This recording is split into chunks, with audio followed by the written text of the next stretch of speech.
رادیو تلویزیون و افغان فیلم سلام. بسیار بسیار خوش آمدید.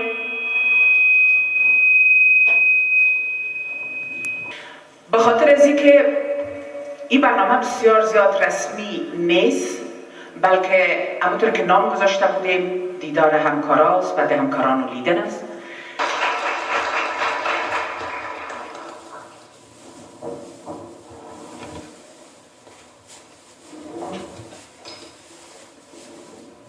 ناظمی سر از زمانی که وزیر بود به چه مشکلات میدید ببینه که چه لطف کردن و به دیدار ما خودشون. پیش از سلام میخوایم بگویم که شاعری گفته بود که سر به هم آورده دیدم برگ‌های غنچه را، اجتماع دوستان یک دلم آمد به یاد. گردنم افکنده دوست میکشد هر جا که خاطر خواهی اوست.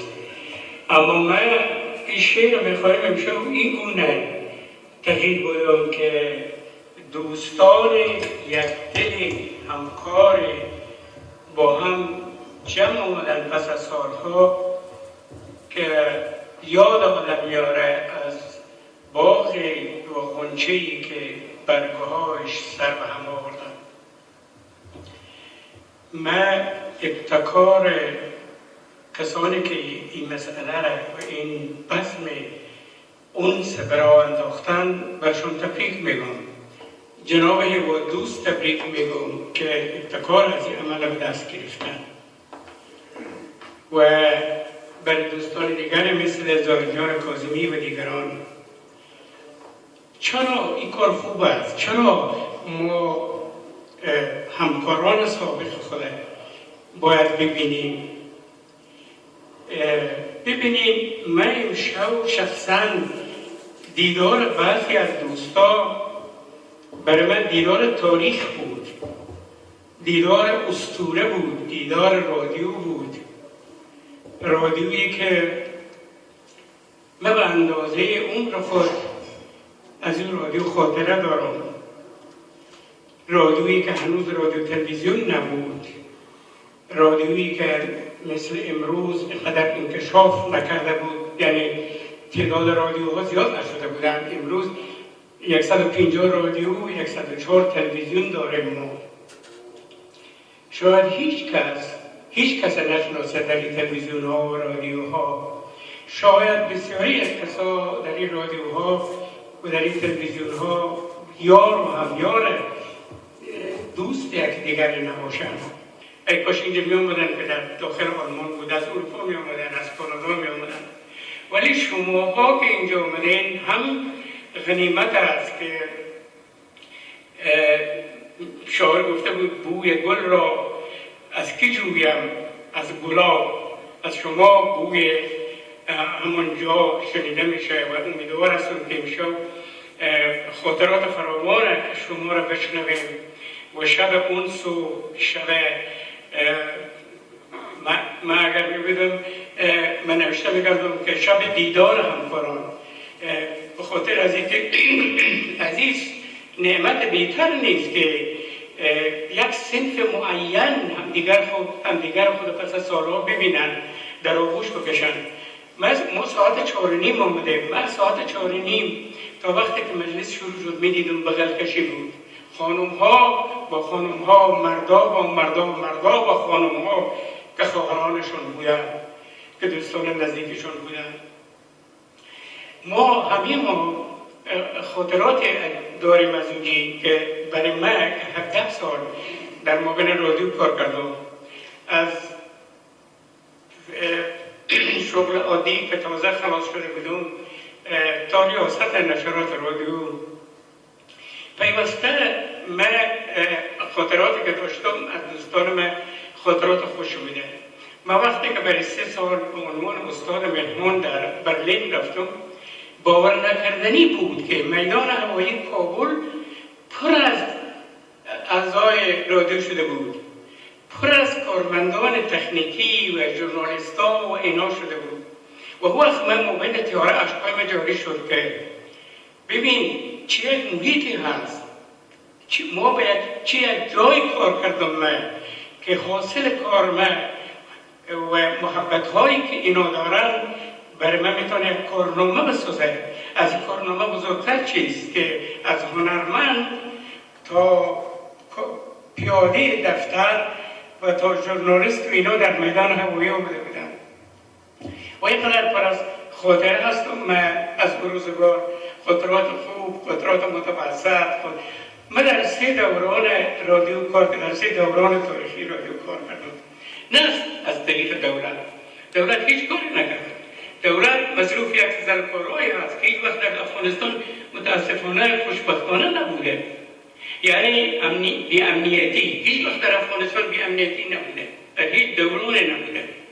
میادم که سالهایی که من درس میخوندم، ما از هرات دور افغانستان میگشتیم و شبها در آجیگرد خواب میشدیم، در بامیان خواب میشدیم.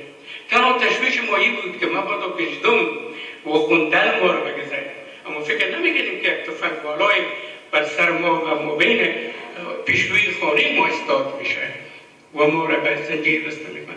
این وظیفه ما هست، وظیفه ما قلم زنان، وظیفه ما ژورنالیستان که از فرهنگ خود دفاع بکنیم، از فرهنگی که نیمه جان است، از فرهنگی که متوجه نمیشه، از سینما، از تئاتر، از ادبیات، از شعر، از طنز، از همین ها باید دفاع بکنیم.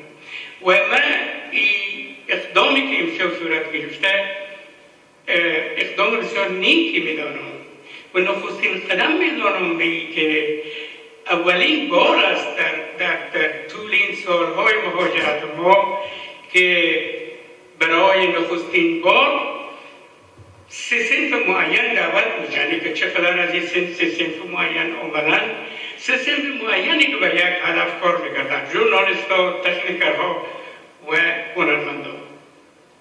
نیمی از اینا در زیر خیمه زندگی میکنن و کتاب درسی ندارن و درسنامه ندارن. امیدواری وجود داره برای آینده افغانستان و فکر میکنم و تنها این قلم زنانم که سرنوشت تاریخ و سرنوشت فرهنگ افغانستان رو تعیین میکنن. اگر پای ما کمی جدی بودم، من نمیخواستم استاده شما 4 تا 5 تا فکایی بسیار عجیب و غریبی که من در رادیو از این رادیو بودم بر شما بگویم، اما نشد. وقتی به دوستان خود بعضی دوستانی دیگی هستن که من پیوسته میبینم، دوستان رادیو، ولی بعضی دوستانی که من بعد از سالها میبینم برای من یک حادثه بوده، واقعا یک حادثه است که شما بعد از مثلا وقتی که وطن رو ترک کردم 25 سال پیش بوده، بعد از 25 سال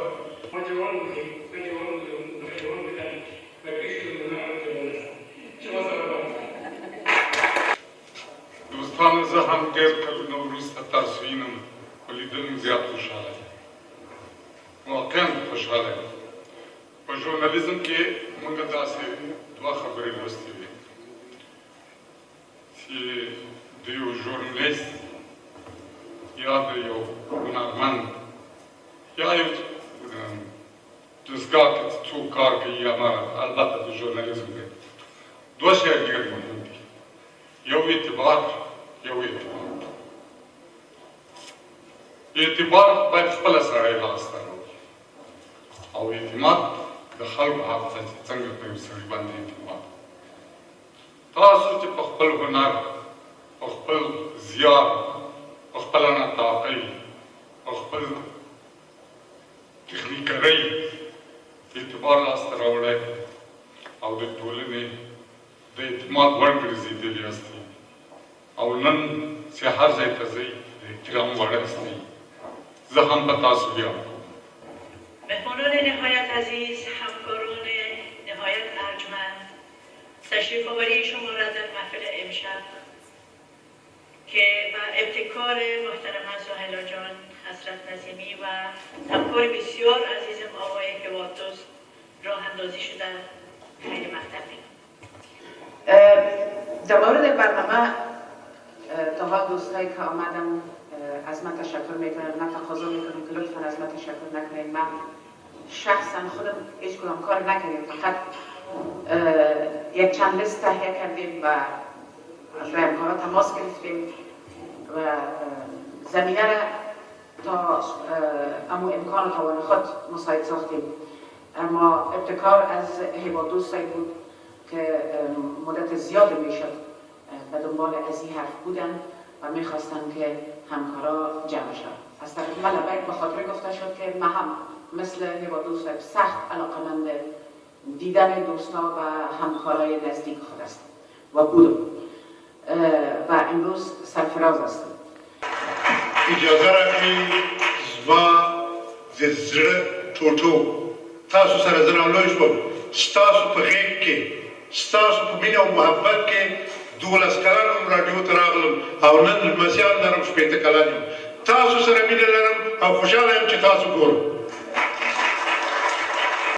تشریف آوردن، بسیار زیاد خوشحال هستیم و تشکر میکنیم از تشریف آوریشان. افغانستان با حالت بسیار بد به سر میبرند. ما تازه آمدیم این آلمان، تقریبا یک 9 ماه میشه. در پیش از این بسیار وضع خراب داشت پیش از طالبان خوب بود. از زمان طالبان تا همین دم افغانستان بسیار وضع بسیار خراب دارد. در زمان طالبان ببخشید من حساب کنم از زمان طالبان شما خسته نشید. وقتی که طالبان شما موفق میشن میاین افغانستان چه کابل هم تصرف میکنن، صبح ما 6 بجه خیستم رفتم طرف افغانستان. رفتم دروازه باز است، موترها را خواستن ببرن و اشتراکش خوش بوده برده نتوانستن. همین از کرام لباسهای خود که سلای خود ماندن دیگه هیچ چیز نیست، خدا چی کنه. گفتم که دوستای ما در تلویزیون کلشان هست، رفتم پیش دوستای ما در تلویزیون، دوستای 2 نفر شدیم که گردن دیگه افغانستان هیچ کس نیست چطور میشن. گفتم این یه قماندان های زیاد کی میبینی؟ چطور یک دو تیپ شما چی میگی من؟ برادر خود افغانستان هیچ کسی نیست، دروازه‌اش باز است، میشه چیزی ببرن. گفت یه چیز قیمتی هست من تو بسیار زیاد